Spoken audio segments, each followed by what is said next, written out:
Okay. In last lecture, we started our second unit, 11 kV substation. Okay. This unit is for 18 marks. Okay. In that,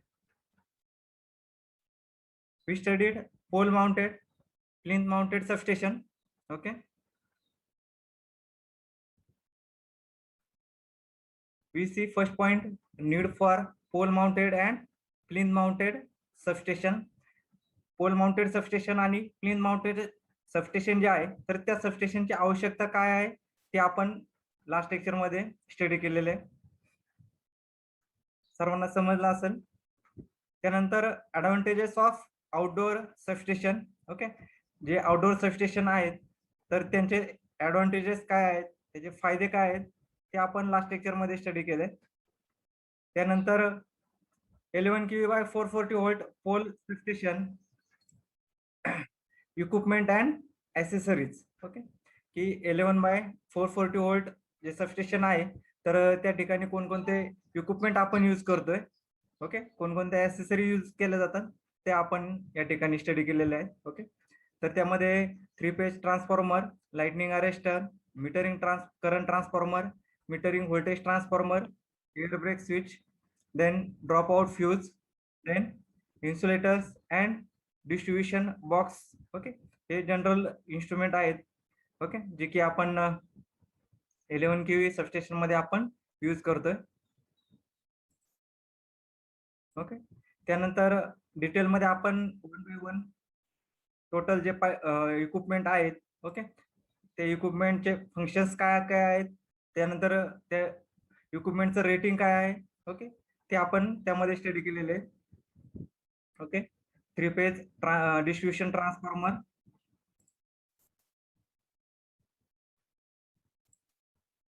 त्यानंतर lightning arrester, त्यालाच आपण surge arrester असं म्हणतो.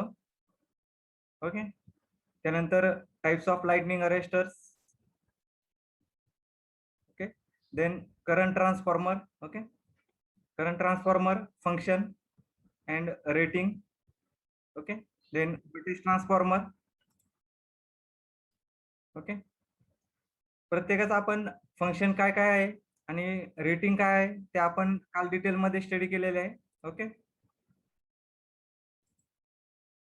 Then air break switch, drop out fuse. Okay. Then insulator and distribution box. Okay.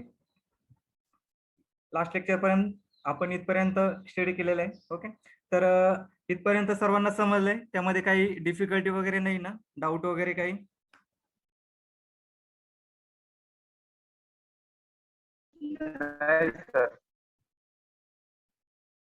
सर्वांना समजलं व्यवस्थित?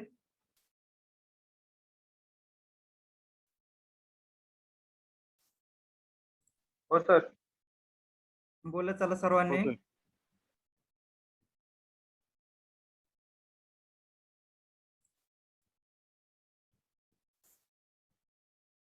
Okay.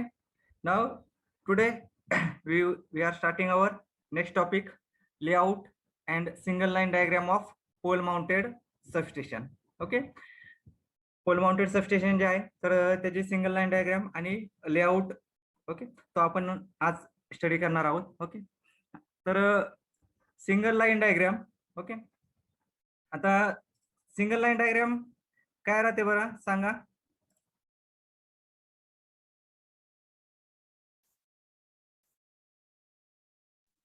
Layout. Yes.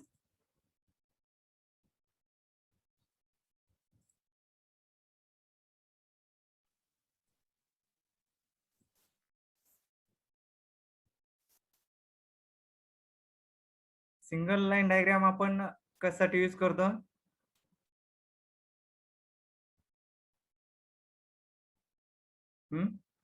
सांगा.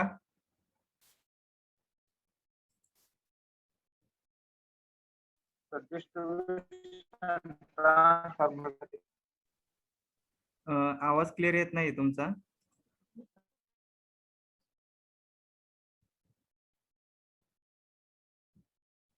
बाकी कोण सांगू शकते का? सर जनरल इन्फॉर्मेशन मिळते सर सिंगल लाईन. ओके, तर या ठिकाणी पहा ही जी आहे ती सिंगल लाईन डायग्राम आहे. ओके, तर सिंगल लाईन डायग्राम आपण काय यूज करतो, तर सिंगल लाईन डायग्राम आपण जर ऑब्झर्व केली, जर पाहिली, तर त्यावरून आपल्याला टोटल कन्स्ट्रक्शन मध्ये किंवा जे सबस्टेशन आहे तर त्या सबस्टेशन मध्ये कोणकोणते पार्ट्स किंवा कोणकोणते इक्विपमेंट्स आहेत, त्यानंतर त्यांचे कनेक्शन कसे केलेले आहेत. ओके, कोणकोणते पार्ट्स कोणत्या पार्ट्स नंतर कनेक्ट केलेले आहेत. ओके, जे काही टोटल इक्विपमेंट आहेत तर ते टोटल इक्विपमेंटचे कनेक्शन्स आपल्याला त्या ठिकाणी सिंगल लाईन डायग्राम वरून आपल्याला लक्षात येतात. बरोबर, टोटल आता कोणतेही सबस्टेशन असू द्या, 11 केव्ही असू द्या, 33 असू द्या, 132 असू द्या किंवा 400 केव्ही सबस्टेशन असू द्या. ओके, तर त्या ठिकाणी जी काही सिंगल लाईन डायग्राम असेल ती सिंगल लाईन डायग्राम आपण रीड केल्यानंतर आपल्याला टोटल सबस्टेशन मध्ये त्याचं कन्स्ट्रक्शन, त्याच्यामध्ये जे काही इक्विपमेंट्स असतील, त्यानंतर त्यांचे कनेक्शन्स, रेटिंग, ओके, जे काय आहे ते आपल्याला त्यावरून टोटल जे काय आहे सबस्टेशन मध्ये, ओके, ते आपल्याला लक्षात येते त्यावरून. बरोबर, सिंगल लाईन डायग्राम. ओके, तर या ठिकाणी पाहता सर्वांनी पोल माउंटेड सबस्टेशन 11 केव्ही जे आहे तर सर्वांनी पाहिलं असेल. ओके, नियर बाय आपण ज्या ठिकाणी राहतो त्या ठिकाणी जवळपास एरियामध्ये पाहिलं असेल किंवा कॉलेजमध्ये पण separate 11 kV by 440 volt substation असेल, सर्वांनी पाहिलं असेल. ओके, आता त्यामध्ये पहा की इक्विपमेंट आपण पाहिलेले आहेत. ओके, जनरल इक्विपमेंट कोणकोणते यूज केले जातात. ओके, साधारण लाइटनिंग अरेस्टर आहेत, फ्यूज आहेत, isolating switch, okay, transformer, oil circuit breaker. Okay, हे जनरल इक्विपमेंट आहेत जे की 11 केव्ही सबस्टेशन मध्ये आपण यूज करतोय. ओके, आता यांचं फंक्शन कसं चालतंय, ओके, वर्किंग कसं चालतंय, ओके, ते आपण स्टडी करूया. ओके, आता सर्वांना क्लिअर विजिबल आहेत, डायग्राम विजिबल आहेत सर्वांना. हो सर. ओके, तर या ठिकाणी पहा सर्वांना या ठिकाणी 11 केव्ही ज्या लाईन्स आहेत, okay, incoming lines, okay, 11 kV. Okay, 11 kV incoming lines आहेत या ठिकाणी. ओके, या टॉप वरती आहेत. ओके, या ठिकाणी सर्वांना हे दिसत असेल. Okay, 11 kV. Okay, overhead line 11 kV line आहे. ओके, फर्स्ट सप्लाय जो आहे तर तो 11 केव्ही इनपुट सप्लाय सबस्टेशन मध्ये येतो. ओके, त्यानंतर जो 11 केव्ही सप्लाय जो आहे तर तो सर्वप्रथम कुठे दिला जातो, लाइटनिंग अरेस्टरला. ओके, या ठिकाणी पहा, या ठिकाणी हे 3 लाइटनिंग अरेस्टर आहेत. ओके, आणि या ठिकाणी रेड कलर मध्ये दिसतात हे. ओके, या ठिकाणी हे जे आहे हे लाइटनिंग अरेस्टर्स. ओके, आता लाइटनिंग अरेस्टर मध्ये की 2 पॉइंट्स असतात. ओके, एक पॉइंटला जो काही 11 केव्ही सप्लाय आलेला आहे तो कनेक्ट केलेला, त्यानंतर जे सेकंड टर्मिनल आहे तर ते ग्राउंड केलेलं राहील. ओके, आता हे जे काही सबस्टेशन आहे, ओके, तर इथं लाइटनिंग अरेस्टर आहे, इथं मेन लाईन जी आलेली तर त्या ठिकाणी कनेक्ट केलेली आहे आणि याचा सेकंड पॉइंट जो आहे तर तो ग्राउंड केलेला राहील. ओके, या ठिकाणी तुम्ही पाहू शकता. ओके, सिंगल लाईन डायग्राम मध्ये या ठिकाणी 11 केव्ही ला लाइटनिंग अरेस्टर कनेक्ट केलेला आहे आणि त्यानंतर सेकंड पॉइंट जो आहे तो अर्थ केलेला आहे. ओके, किंवा ग्राउंडला कनेक्ट केलेला आहे. ओके, आता लाइटनिंग अरेस्टरचं फंक्शन सर्वांना माहिती, ज्यावेळेस काही लाइटनिंग स्ट्रोक वगैरे येईल किंवा सर्ज वगैरे येतील, जे की आता समजा हेवी लोड जर असेल, हेवी लोड जर आपण अचानक स्विच ऑफ जर केला, ओके, तर त्या ठिकाणी जी काही आपली लाईन आहे किंवा ट्रान्समिशन लाईन मध्ये काय होतात, सर्ज तयार होतात. ओके, तर जे सर्ज तयार होतील तर ते ग्राउंड करण्यासाठी किंवा जो हाय करंट प्रोड्यूस झाला असेल तर तो ग्राउंड करण्यासाठी लाइटनिंग अरेस्टर्स यूज केले जातात. ओके, त्यानंतर जे काही lightning first 11 kV supply overhead line पासून लाइटनिंग अरेस्टर. ओके, त्यानंतर जे काही कनेक्शन केलेले पहा पुढे या ठिकाणी सर्वांना व्यवस्थित विजिबल आहेत. ओके, जे काही फ्युजेस आहेत, ओके, या ठिकाणी पहा या ठिकाणी हे जे आहेत लाइटिंग अरेस्टर फ्यूज आहेत. ओके, लाइटनिंग अरेस्टर नंतर फ्यूज कनेक्ट केलेले आहे. सर्वांना लक्षात येते, दिसते सर्वांना? ओके, तर या ठिकाणी जे हे राऊंड मध्ये दिसतात हे इन्सुलेटर्स आहेत. येते लक्षात? हे जे राऊंड सर्कल मध्ये दिसतात ते त्या ठिकाणी इन्सुलेटर्स यूज केलेले. ओके, प्रथम सप्लाय जो दिलेला आहे तो लाइटनिंग अरेस्टरला, लाइटनिंग अरेस्टर नंतर कुठे दिलेला आहे? फ्यूजला. जे काही ड्रॉपआउट फ्यूज वगैरे असेल, ओके, डीओ फ्यूज आपण त्या ठिकाणी म्हणतोय. ओके, डीओ फ्यूजला आपण देतोय. ओके, आता फ्यूजचं फंक्शन काय?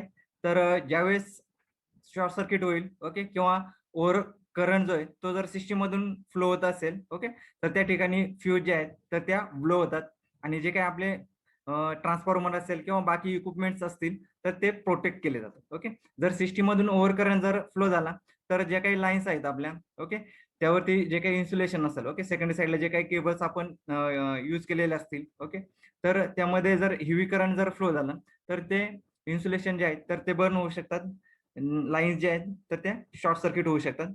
ओके, आणि ते जर झाल्या तर काय होतंय की हाय करंट फ्लो होतंय आणि जर हाय करंट फ्लो झाला तर सिस्टीम डॅमेज होऊ शकते. ओके, तर त्यासाठी आपण फ्यूज यूज करतोय.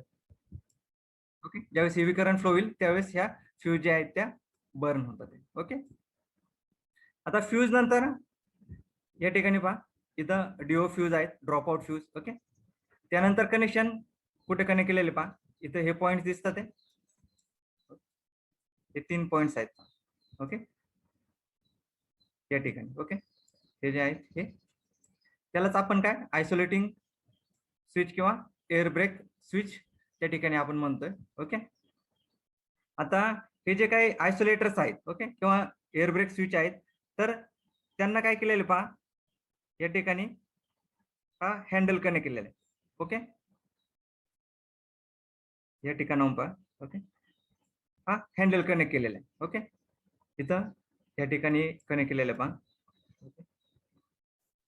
तर हे जे काही आयसोलेटर्स आहेत, ओके, तर ते ऑपरेट किंवा ऑन ऑफ करण्यासाठी आपण हे हँडलचे कनेक्शन त्या ठिकाणी केलेले आहेत. ओके, ऑपरेटिंग हँडल त्या ठिकाणी आपण कनेक्ट केलेला आहे.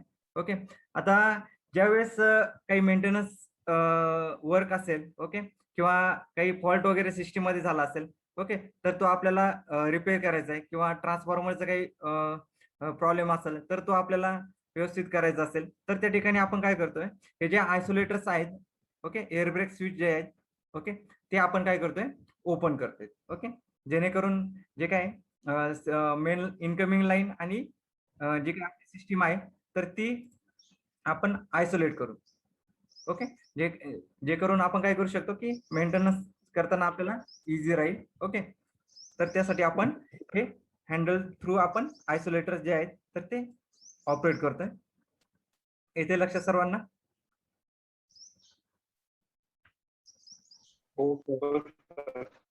Okay,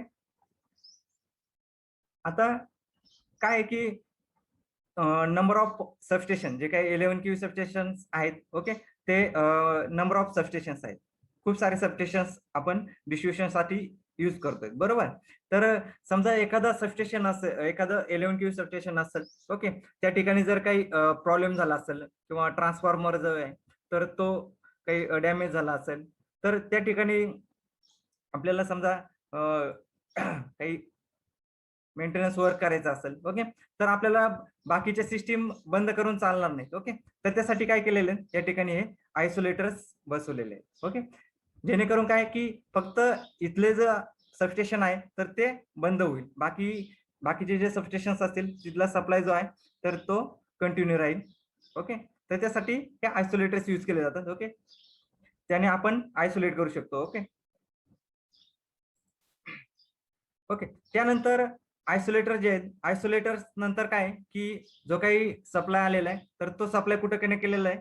3 phase distribution transformer. Okay, 3 phase distribution ट्रान्सफॉर्मरला आपण तो कनेक्ट करतोय. ओके, या ठिकाणी पहा हे जे दिसतात ते पर्पल थोडेसे कलर मध्ये, तर ह्या ट्रान्सफॉर्मरच्या बुशिंग्स आहेत. ओके, इनकमिंग सप्लाय या ठिकाणी आपण कनेक्ट केलेला आहे 11 केव्ही. ओके, इनकमिंग जो सप्लाय आलेला आपला 11 केव्ही या बुशिंग थ्रू आपण काय केलेलं आहे ट्रान्सफॉर्मरला इनकमिंग सप्लाय दिले. ओके, या ठिकाणी ही प्रायमरी वाइंडिंग आहे. ओके, आणि ही सेकंडरी वाइंडिंग. ओके, तर या ठिकाणी आयसोलेटर्स नंतर आपण सप्लाय दिलेले बरोबर. आता हा 11 kV बाय 400 व्होल्ट किंवा 440 व्होल्ट, आता जे काही सप्लाय जो आहे तर तो 400 to 440 ओके त्या ठिकाणी व्हॅरी होतात. ओके, 415 किंवा 430 433 ओके किंवा 440 व्होल्ट. ओके, त्यामध्ये थोडंसं व्हॅरिएशन राहतं आउटपुट साईडला. ओके, तर मेन जो इनकमिंग सप्लाय जो आहे तर तो जो काही ट्रान्सफॉर्मर आहे त्याच्या प्रायमरीला कनेक्ट केला जातो. ओके, या ठिकाणी बुस्टिंग यूज केलेलं आहे. ओके, आता या ट्रान्सफॉर्मरचं फंक्शन काय, जो आपण ट्रान्सफॉर्मर यूज केलाय त्या ट्रान्सफॉर्मरचं फंक्शन काय की जो काही 11 kV सप्लाय जो आलेला आहे तर तो स्टेप डाऊन करायचा अप टू 440. ओके, जो मेन सप्लाय आलेला असेल 11 kV तर तो 440 व्होल्ट पर्यंत स्टेप डाऊन केला जातो. ओके, आता या ठिकाणी जी प्रायमरी आहे आणि जी सेकंडरी आहे तर या दोन्हीमध्ये आयसोलेशन राहतं. ओके, त्या इंटरनली कनेक्टेड नसतात बरोबर. ओके, आता त्यानंतर ज्यावेळेस स्टेप डाऊन होईल, स्टेप डाऊन झाल्यानंतर आउटपुटला आपल्याला सप्लाय जो आहे तो 400 किंवा 440 व्होल्ट. ओके, सेकंडरी मधून जो आपला आउटपुट सप्लाय असेल तर तो किती राहील 400 व्होल्ट किंवा 440 व्होल्ट. ओके, या ठिकाणी तुम्ही पाहू शकता की केबल्स आहेत. ओके, केबल्स थ्रू आपण कनेक्शन केलेले. ओके, या ठिकाणी पहा इथपासून केबल कनेक्शन केलेलं आहे. ओके, सेकंडरी साईडला. ओके, आणि त्यानंतर कनेक्शन कुठं गेलेलं आहे तर जे काही आपण एलटी साईड जी आहे okay low transmission sorry low tension जी साईड आहे सेकंडरी साईड तर त्या ठिकाणी ऑइल सर्किट ब्रेकर यूज केलेले. ओके, ऑइल सर्किट ब्रेकरला आपण जो काही 400 व्होल्ट सप्लाय जो आलेला आहे तो सर्वप्रथम आपण काय करतोय ऑइल सर्किट ब्रेकरला कनेक्ट करतोय. ओके, आणि ऑइल सर्किट ब्रेकर थ्रू आपण काय करतोय जे काही आपल्या डिस्ट्रीब्युशन लाईन्स आहेत ओके तर त्या लाईन्सला आपण कनेक्ट करतो थ्रू ऑइल सर्किट ब्रेकर. येते लक्षात, जे काही कंझ्युमर्स आहेत ओके तर त्या कंझ्युमर्सला सप्लाय जो आहे तर तो 400 व्होल्ट अप टू 440 व्होल्ट आपण कनेक्ट करतोय. ओके, तर जो काही सप्लाय येईल आउटपुट सप्लाय तर तो आपण रेसिडेन्शियल साठी किंवा इंडस्ट्रियल किंवा ऍग्रिकल्चर साईट जे आहेत ओके तर त्या ठिकाणी आपण हा जो काही 400 व्होल्ट सप्लाय जो आहे तर तो आपण यूज करतोय. ओके, आता या ठिकाणी आपण ऑइल सर्किट ब्रेकर यूज केलेले आहे. ओके, सर्किट ब्रेकरचं फंक्शन सर्वांना माहित आहे. ओके, सर्किट ब्रेकर आपण कशासाठी यूज करतोय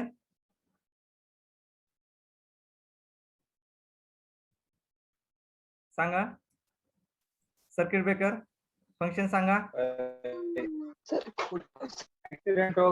ऍक्सिडेंट वगैरे झाला कुठे ते ब्रेक करतो आपण सर्किट करंट ते ब्रेक करण्यात. तुमचा आवाज व्यवस्थित येत नाहीये.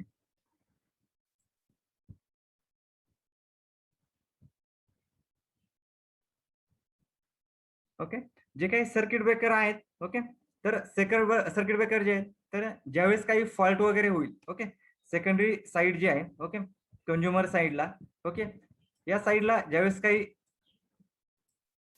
फॉल्ट होईल ओके तर त्यावेळेस हे सर्किट ब्रेकर ऑपरेट होतं. ओके, सर्किट ब्रेकर समजा या ठिकाणी जी कंझ्युमर साईड आहे ओके तर ह्या साईडला समजा शॉर्ट सर्किट जर झाले ओके तर त्यावेळेस काय की हे ऑइल सर्किट ब्रेकर सर्वात आधी ट्रिप होणार आहेत. ओके, जेणेकरून जो काही आपला ट्रान्सफॉर्मर जो आहे ओके तर तो ट्रान्सफॉर्मर जो आहे तो सेफ राहील. ओके, ट्रान्सफॉर्मरला कुठल्याही प्रकारे डॅमेज होणार नाही.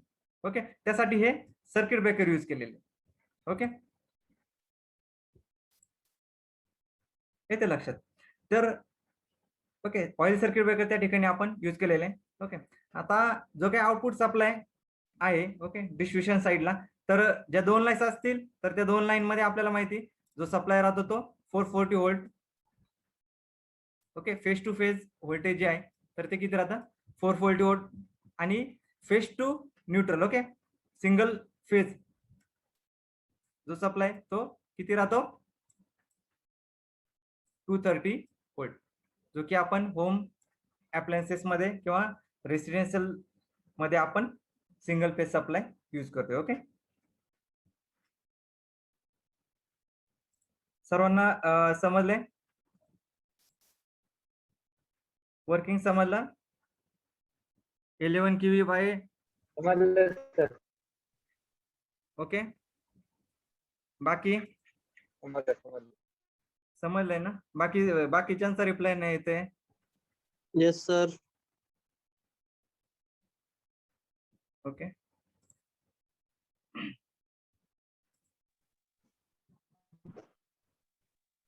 ओके.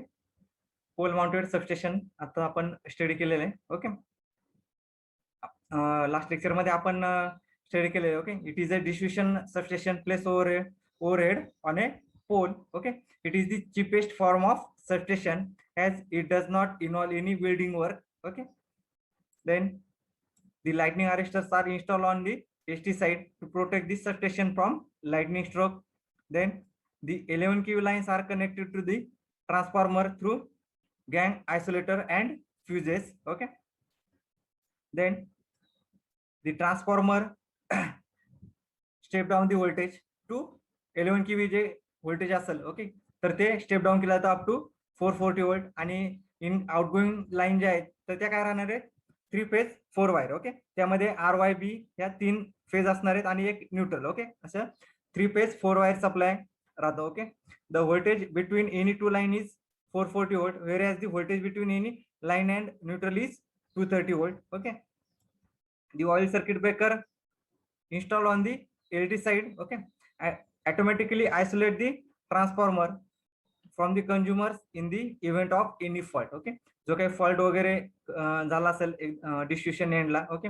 कंझ्युमर साइडला तर त्यावेळेस हे ऑइल सर्किट ब्रेकर ऑपरेट होतात. Then the pole mounted substations are generally used for transformer capacity up to 200 kV. Okay. जे काही ट्रान्सफॉर्मरचे आपण रेटिंग आहे तर 200 kV पर्यंतचे जे ट्रान्सफॉर्मर आहेत तर ते आपण या ठिकाणी पोल वरती आपण माउंट करतोय. ओके. तर हे झालं पोल माउंटेड सबस्टेशन. ओके. त्यानंतर single line diagram of 11 kV by 440 volt indoor substation. Okay. Pole mounted substation आपण स्टडी केलेले. ओके. त्यानंतर इंडोर सबस्टेशन. आता इक्विपमेंट जे आहेत तर ते सेम राहणार आहेत. ओके. फक्त काय की डिफरन्स काय राहणार आहे इंडोर सबस्टेशन मध्ये तर टोटल एका बिल्डिंग मध्ये जे काही इक्विपमेंट्स आहेत तर ते टोटल इक्विपमेंट्स त्या ठिकाणी इन्स्टॉल केलेले असणार आहेत. ओके. आता थोडासा डिफरन्स काय आहे ते पाहून घ्या. मेन 11 kV लाईन्स आलेले आहेत. ओके. Incoming lines. ओके. त्यानंतर इनकमिंग लाईन नंतर सप्लाय कुठं कनेक्ट केलेलं आहे जिओ. ओके. गँग ऑपरेटिंग स्विच त्या ठिकाणी कनेक्ट केलेले. ओके. त्यानंतर अंडरग्राउंड केबल्स यूज केलेले.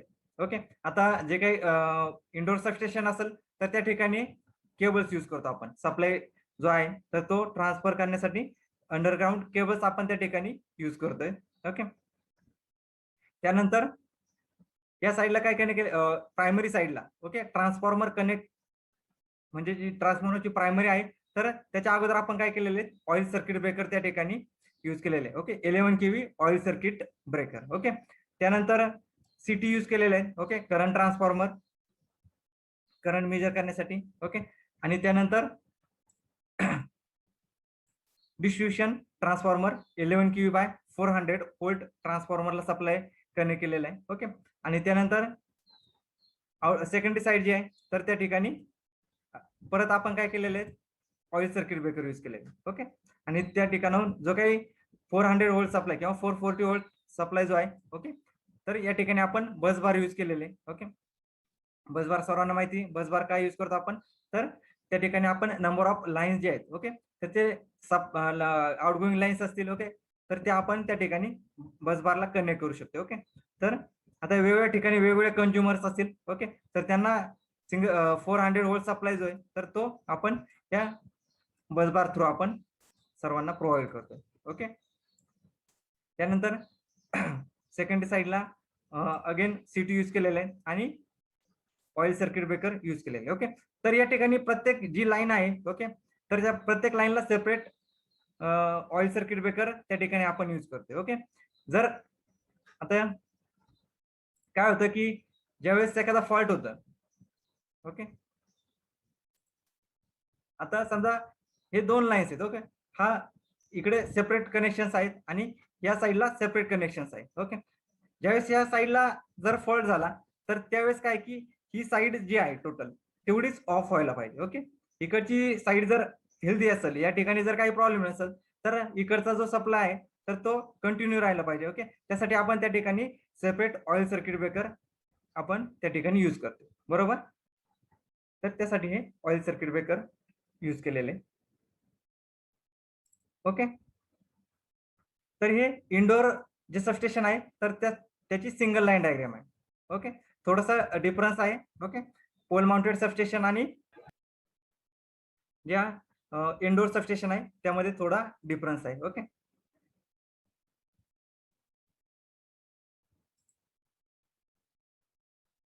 त्यानंतर नेक्स्ट पॉइंट आहे इन्सुलेशन रेजिस्टन्स मेजरमेंट. ओके, आता इन्सुलेशन रेजिस्टन्स काय राहतो? इन्सुलेशन रेजिस्टन्स काय राहतो सांगा?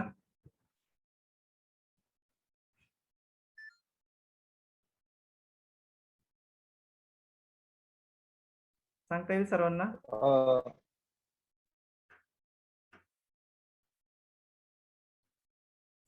हा बोला. तर वायरचं रेजिस्टन्स त्या कंडक्टर येस, स्ट्रेंथ त्याची डायलेक्ट्रिक स्ट्रेंथ असते इन्सुलेशनची. ओके, आता जे काय आपण केबल्स यूज करतोय बरोबर, केबलवरती इन्सुलेशन राहतं बरोबर. तर ते इन्सुलेशन आपण काय यूज करतोय तर जो काही सप्लाय असेल ओके, तर तो बाहेर एखादा समजा मेटल पार्ट्स असतील किंवा लाईव्ह पार्ट जे काय असतील तर त्या ठिकाणी तो सप्लाय म्हणजे त्या ठिकाणी लीक होऊ नये तर त्या ठिकाणी आपण काय यूज करतोय? इन्सुलेशन यूज करतोय बरोबर. आणि त्याचा रेजिस्टन्स म्हणजे जो काही करंट असेल तर तो करंट फ्लो व्हायला अपोज करणार आहे. ओके, तो जो रेजिस्टन्स राहणार आहे त्याला आपण इन्सुलेशन रेजिस्टन्स म्हणणार आहे. ओके, आता केबल जर आपण पाहिली तर केबलवरती काय राहतं की कंडक्टर राहतो आणि त्यावरती इन्सुलेशन राहते. ओके, तर त्याचा जो रेजिस्टन्स असतो त्याला आपण इन्सुलेशन रेजिस्टन्स म्हणतो बरोबर. त्याचबरोबर आता वेगवेगळे इक्विपमेंट्स आपण सिस्टीम मध्ये यूज करतोय. ट्रान्सफॉर्मर असेल, ओके, मोटर्स वगैरे असतात किंवा इंडस्ट्रीमध्ये आपण वेगवेगळे मशीन्स आपण त्या ठिकाणी यूज करतोय. ओके, तर त्या ठिकाणी काय आहे की मशीन आणि अर्थ ओके या ठिकाणी सुद्धा काय राहतो? रेजिस्टन्स राहतो. ओके, येते लक्षात? तर ग्राउंड आणि जे काही मशीन असेल ओके तर त्यांच्यामध्ये सुद्धा आपण रेजिस्टन्स जो आहे तर तो आपण त्या ठिकाणी मेजर करतोय बरोबर. मेजरमेंट मध्ये तुम्ही स्टडी केला असेल किंवा प्रॅक्टिकल मध्ये तुम्ही परफॉर्म केलं असेल इन्सुलेशन रेजिस्टन्स जे आहे तर ते तुम्ही मेजर केलेलं असेल. ओके, किंवा ट्रान्सफॉर्मरचे ज्या 2 वाइंडिंग आहेत किंवा केबल 2 कंडक्टर्स असतील. ओके, त्यानंतर मोटर्स असतील. ओके, मोटरच्या 3 वाइंडिंग्स असतात तर त्या प्रत्येकामध्ये रेजिस्टन्स राहतो. ओके, तर त्यामध्ये जे काही इन्सुलेशन यूज केलं जातं त्याचा जो रेजिस्टन्स आहे तर तो आपण त्या ठिकाणी मेजर करतोय. ओके, आता मेनली काय की जो काही करंट असेल तर तो करंट जो आहे तर तो इतर दुसऱ्या ठिकाणी फ्लो होऊ नये किंवा जे काही आपण कंझ्युमर असतील किंवा अदर जे काही वर्कर्स असतील तर त्या ठिकाणी काम करताना काही डॅमेज होऊ नये. ओके, काही ऍक्सिडेंट होऊ नये तर त्या ठिकाणी हे इन्सुलेशन जे आहे तर ते महत्वाचा रोल त्यामध्ये राहतो इन्सुलेशनचा. ओके, तर त्यामुळे काय की जे काय आपण नवीन सिस्टीम असेल किंवा नवीन केबल्स आपण परचेस करतो किंवा मॅन्युफॅक्चर करतोय. ओके, किंवा ट्रान्सफॉर्मर असतील, मोटर्स असतील तर त्या ठिकाणी प्रत्येकाचा इन्सुलेशन रेजिस्टन्स जो आहे तर तो मेजर करणं महत्वाचं आहे. ओके, मॅन्युफॅक्चरिंग करताना सुद्धा किंवा जे काही समजा पिरियडिकली आपण चेक करतोय. ओके, जे काही केबल्स असतील ओके किंवा ट्रान्सफॉर्मरचे वाइंडिंग्स असतील किंवा मोटरचे वाइंडिंग असतील तर त्यांचा जो काही रेजिस्टन्स आहे पिरियडिकली आपल्याला तो चेक करावा लागतो. हे ते लक्षात? कारण काय होतं की ज्यावेळेस आपण यूज करतोय यूज केल्यानंतर काय होतं की सिस्टीम मधून ज्यावेळेस करंट फ्लो होतोय सिस्टीम वरती लोड कमी जास्त हा होत असतो बरोबर. त्यावेळेस काय की ज्यावेळेस हाय करंट फ्लो होईल त्यावेळेस हिटिंग वगैरे जे आहे तर ती वाढते किंवा एन्व्हायरमेंट जे आहे तर त्या एन्व्हायरमेंटचा इफेक्ट त्यावरती होत असतो इन्सुलेशन वरती. ओके, तर ते इन्सुलेशनची क्वालिटी जी आहे तर ती खराब होऊ शकते. ओके, लो होऊ शकते. तर त्यामुळे काय की काही कालांतराने सुद्धा आपल्याला इन्सुलेशन रेजिस्टन्स जो आहे तर तो मेजर करणं गरजेचं आहे. बरोबर. आता इन्सुलेशन रेजिस्टन्स जो आहे तर तो मेजर करण्यासाठी आपण मेगर यूज करतो. ओके, मेगरचं प्रॅक्टिकल झालेलं आहे का? आलेलं आहे सर. ओके, आता त्या ठिकाणी आपण मेगर पाहिलं असेल. ओके, त्यामध्ये मेन 3 पार्ट्स असतात, सॉरी 3 पॉइंट्स असतात, जी, एल आणि E. Okay, L is the line, E is the अर्थ. ओके, आणि जी जो पार्ट आहे तर तो जे काही आउटर बॉडी वगैरे असेल तर त्या ठिकाणी आपण कनेक्ट करतोय. ओके, प्रॅक्टिकल मध्ये सर्वांनी इन्सुलेशन रेजिस्टन्स जो आहे तर तो मेजर केलेला असेल, त्यावेळेस सर्वांनी ऑब्झर्व केलेला असेल. ओके, तर हा जो इन्सुलेशन रेजिस्टन्स आहे तर तो मेजर करणं गरजेचं आहे. ओके, लक्षात येते सर्वांना?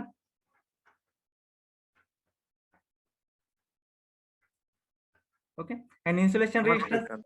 Okay, an insulation resistance test measures the total resistance between the 2 points separated by electrical insulation. Okay, electrical insulation ने आपल्याला माहिती आहे की आपण जे काही पार्ट्स आहेत इलेक्ट्रिकल सिस्टम मध्ये, ओके, तर ते आपण सेपरेट करतोय. ओके, तर त्या ठिकाणी इन्सुलेशन रेजिस्टन्स जो आहे तर तो आपण त्या ठिकाणी मेजर करतोय. Okay, the test therefore determines how effective the insulation is in resisting the flow of electric current. Okay, ती समजा इन्सुलेशन मेजर केला तर इन्सुलेशन रेजिस्टन्स, तर त्यावेळेस आपल्याला त्याची रेजिस्टन्स किती आहे, ओके, किंवा जो काही करंट फ्लो व्हायला तो किती अपोज करतोय, ओके, त्यावरून आपल्याला ते लक्षात येते. ओके, ज्यावेळेस आपण जी इन्सुलेशन रेजिस्टन्स टेस्ट करतोय तर त्यावेळेस आपल्याला त्याची क्वालिटी काय आहे, कशी आहे, तर त्या ठिकाणी आपल्याला लक्षात येते. Okay, such tests are useful for checking the quality of insulation. Okay, जी काही क्वालिटी आहे इन्सुलेशनची तर ती आपण क्वालिटी त्यावरून चेक करू शकतो. Okay, not only when a product is first manufacture but also over time as the product is use. Okay, ज्यावेळेस आपण मॅन्युफॅक्चर करतो त्यावेळेस सुद्धा आपण इन्सुलेशन रेजिस्टन्स जो आहे तर तो मेजर करतोय. ओके, आणि ज्यानंतर आपण यूज केलेला आहे, ओके, बराच वेळ आपण म्हणजे बराच काळानंतर आपण यूज केल्यानंतर आपण सुद्धा त्यानंतर सुद्धा आपल्याला तो मेजर करणं गरजेचं आहे. Okay, the megger insulation tester is a small portable instrument that gives you a direct reading of insulation resistance in ohm or mega ohm. Okay, जो काही मेगर आपण यूज करतो टेस्टिंग साठी, ओके, तर तो स्मॉल राहतो, पोर्टेबल राहतो. Okay, आणि तो यूज करून आपण काय की डायरेक्ट जो काही इन्सुलेशन रेजिस्टन्स आहे तर तो ओहम किंवा मेगा ओहम मध्ये आपण त्या ठिकाणी मेजर करू शकतोय. बरोबर. For good insulation the resistance usually reads in the mega ohm range. Okay, आता जे काही केबल्स असतील, ओके, तर त्यांचा जो काही इन्सुलेशन रेजिस्टन्स आहे तर तो नेहमी काय पाहिजे, मेगा ओहम मध्ये पाहिजे. ओके, जेवढं जास्त असेल, ओके, तर तेवढं त्याची क्वालिटी चांगली राहील. ओके, म्हणजे तेवढं तो जो आहे तो अपोज करणार आहे. बरोबर, जो काही करंट आपला फ्लो होईल तर तो करंट फ्लो व्हायला तो अपोज करणार आहे. ओके, आता इन्सुलेशन रेजिस्टन्स, ओके, मेजर करताना आपण त्या ठिकाणी मेगर यूज करतोय. बरोबर, आता ते मेगर यूज करताना आपण त्यामध्ये हँड ऑपरेटेड मेगर त्या ठिकाणी तुम्ही पाहिलं असेल.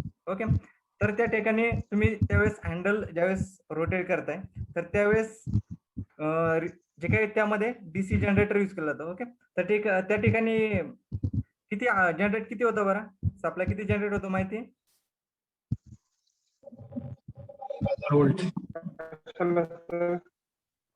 1000 व्होल्ट. ओके, 500 to 1000 व्होल्ट पर्यंत त्या ठिकाणी जो काही डीसी सप्लाय आहे तर तो त्या ठिकाणी जनरेट होतोय. बरोबर, आता जो काही इन्सुलेशन आहे, ओके, इन्सुलेशन आपण यूज करतोय तर त्यावरती कशा कशाचा इफेक्ट होतो बरं?